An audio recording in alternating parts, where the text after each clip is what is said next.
Chapter 3. The sound of falling rain woke Georgie and me. It pinged on the shed's tin roof like someone was beating on it with drumsticks. Nero curled beside me, purring, happy to be warm and dry. Georgie looked less happy. Rain. I hate rain. He snuggled deeper under his blankets, as if he meant to sleep until the sun came out.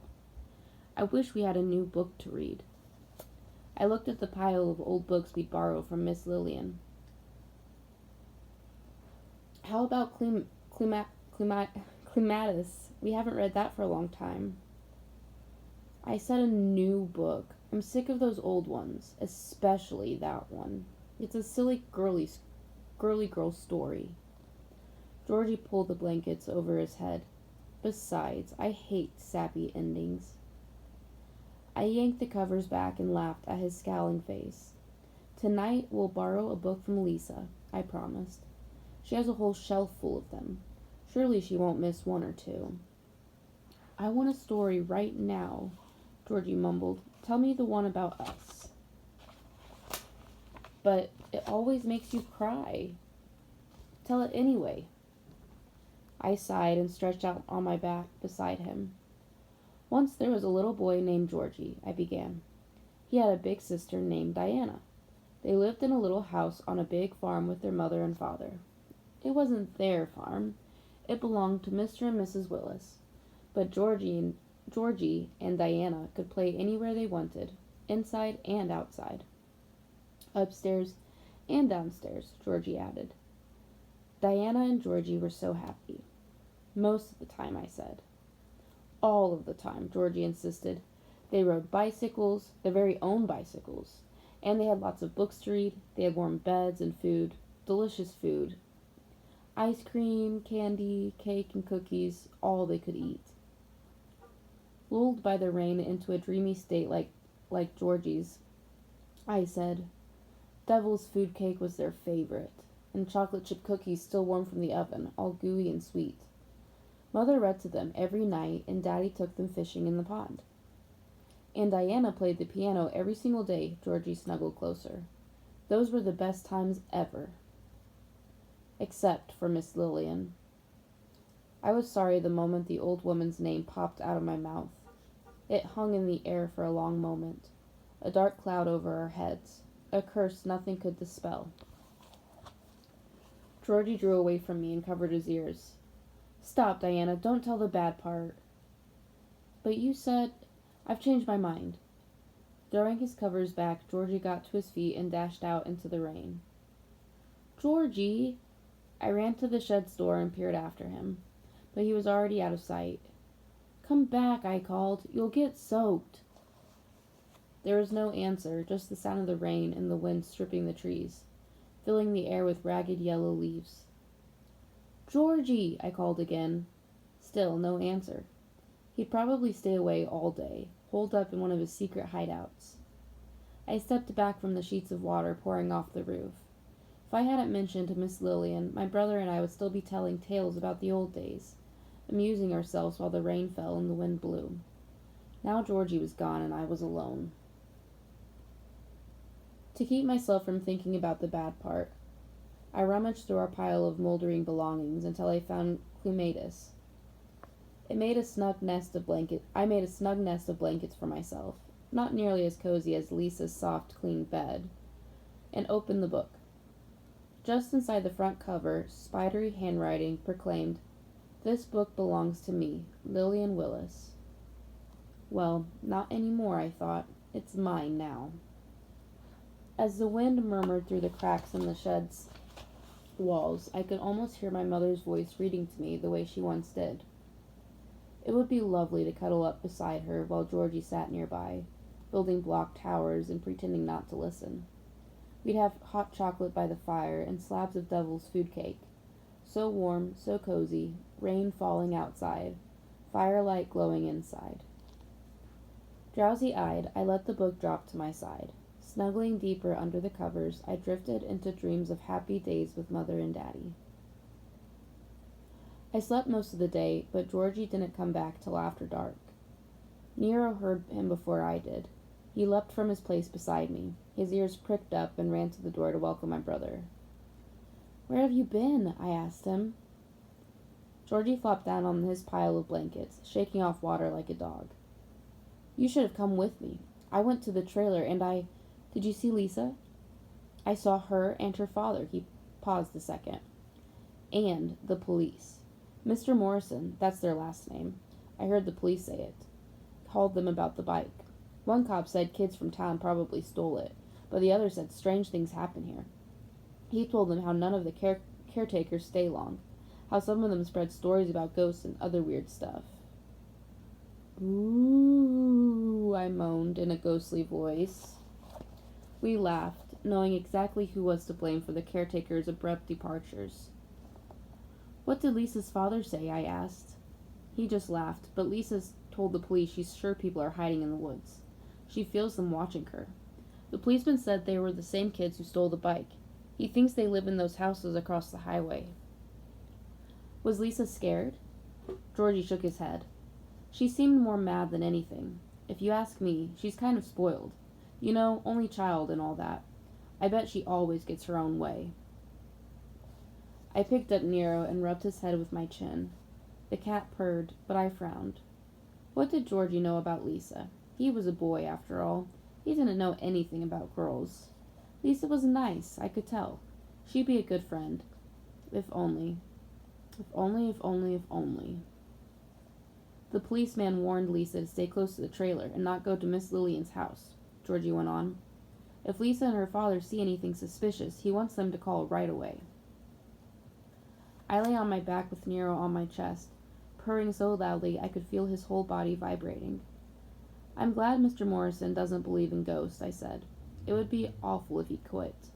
He and Lisa are much more interesting than the grumpy old men who usually take the job. Georgie shrugged. He sure was mad about the bike. I'm mad about the bike, too. I said I was sorry. Georgie rubbed his hair dry with the blanket and took off his wet clothes. In a pair of baggy pants that used to belong to Mr. Potter and a sweatshirt he'd found in the woods, Georgie looked smaller than ever. I got to my feet, tired of being indoors. Let's see what they're doing now. The night air was cold and thick with mist. The rain had stopped, but the trees were dripping and the ground was wet. We mucked through the woods and across the field. In the gloom, we saw the trailer's cheerful lighted windows. Lisa and her father were in the living room playing checkers. Macduff lay beside Lisa, his nose on his paws, sound asleep. We should borrow the checkers, too, Georgie whispered. I'm tired of playing with stones and acorns. Just think, a real board instead of squares scratched in the dirt. I put my fingers to my lips. Hush, do you want to wake Macduff? We watched Mr. Morrison win the game by capturing Lisa's last king. Time for bed, kiddo, he said. Just wait till tomorrow night, Lisa smiled and kissed him good night. I'll beat you. We'll see about that. Her father got to his feet and turned off the light. Georgie and I sneaked around to Lisa's window and hopped up on the cinder block. She was already in bed, reading.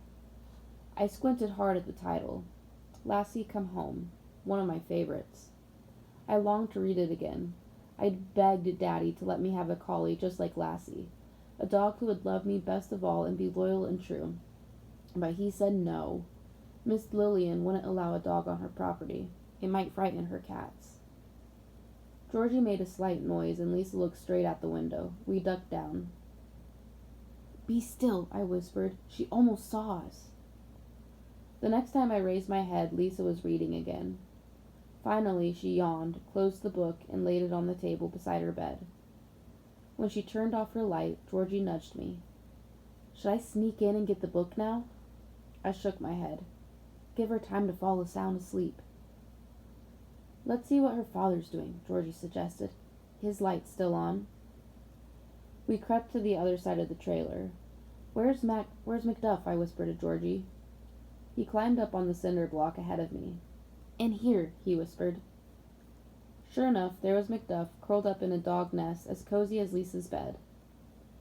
Mr. Morrison sat at his desk, working on his computer. It was the first one we'd ever seen, except in television ads. While we watched, words formed themselves into sentences and paragraphs on the screen. Like magic, I thought. He must be working on his novel, I whispered. I wonder what it's about. We could borrow his computer and read it, Georgie grinned. I bet the novel's boring, but it would be fun to have a computer. I think you need electricity to make one work. Too bad, Georgie muttered. After Mr. Morrison quit for the night, we returned to Lisa's window. Georgie lifted the screen quietly. He'd gotten very good at borrowing, much better than I had. Curiously, I followed him inside. He could have taken the book by himself, but I wanted a closer look at Lisa's room. While Georgie waited impatiently, I examined her stuffed animals, her books, the pictures on the walls. I pointed to a photograph in a silver frame. Look, Georgie, I whispered. That must be her mother. She looks just like Lisa. Georgie picked up the photograph and studied it. I wonder what happened to her, he said. Do you think she died? Saddened by the thought, I shook my head. Maybe they got a divorce. Lots of people do that now. Another useful bit I picked up watching TV. But Georgie's interest had been caught by something else. Bending over Lisa, he carefully lifted the teddy bear lying beside her head and cradled it in his arms. It's just like the bear Miss Lillian took away from me, he said. She said I stole Alfie, but Mrs. Willis gave him to me. Remember how I cried? Just then Lisa sighed in her sleep and rolled from her side to her back. Scared of waking her, I grabbed Lassie come home and headed for the window, with Georgie right behind me. We must have made more noise than we thought, because Macduff started barking before we crossed the yard. We heard Mr. Morrison yell at the dog to be quiet. Lisa called out from her room, and the outside light flooded the yard. Without waiting to see what would happen next, we fled into the woods. It wasn't until we were safely home that I noticed Georgie had brought the bear with him. He fell asleep that night, holding it as tightly as he'd once held Alfie. I hadn't seen him look so happy in a long time. Okay, and this is the Diary of Lisa Morrison. Dear Dee Dee, something even more scary has happened.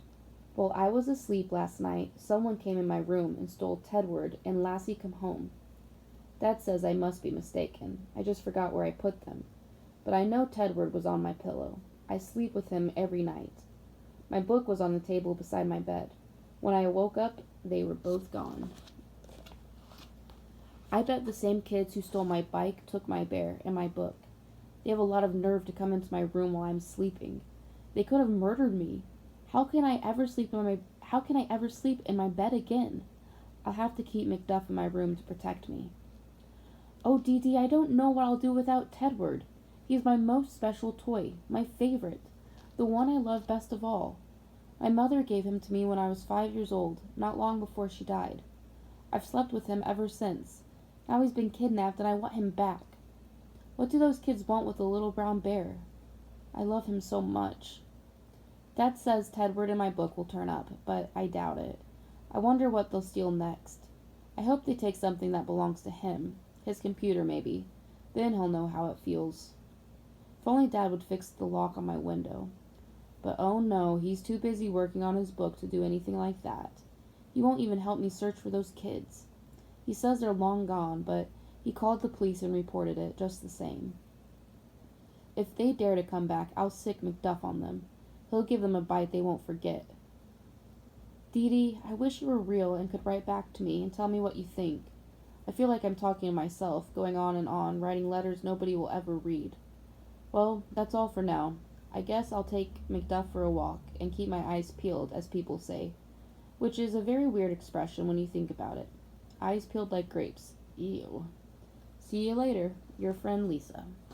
End of chapter 3.